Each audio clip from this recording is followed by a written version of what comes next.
Welcome back to Code with Me. In this lesson, we'll dive into asynchronous JavaScript, an essential concept for handling operations that take time, such as fetching data from a server or waiting for user input. By the end of this video, you'll understand the difference between synchronous and asynchronous JavaScript, what callbacks are and how they work, the problem of callback hell and why we should avoid it. Let's get started. Synchronous versus asynchronous JavaScript. JavaScript is single-threaded, meaning it executes one task at a time. Synchronous code runs line by line, waiting for each task to complete before moving to the next one.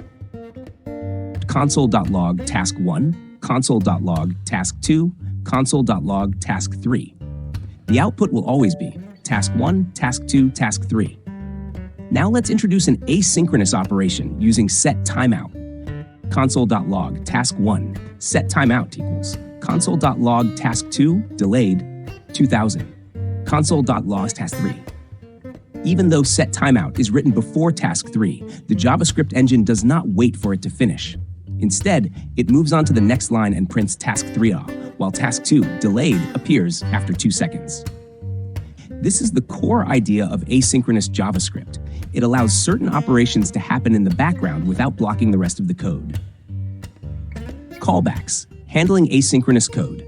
A callback function is simply a function that is passed as an argument to another function and executed later.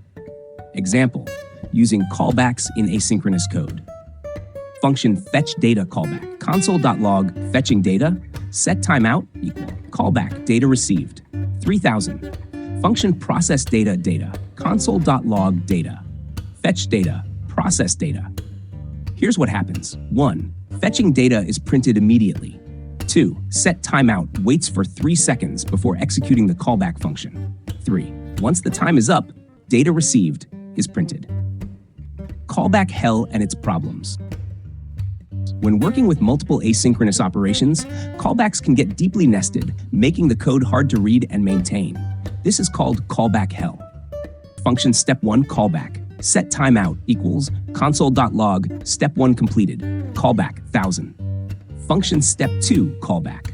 setTimeout equals console.log step 2 completed, callback 1000. Function step 3 callback. setTimeout.log step 3 completed, callback 1000. Step 1 equals step 2, step 3, console.log, all steps completed. As you can see, the nested structure makes it difficult to read and maintain. If you found this tutorial helpful, don't forget to like, comment, and subscribe for more JavaScript lessons. See you in the next one.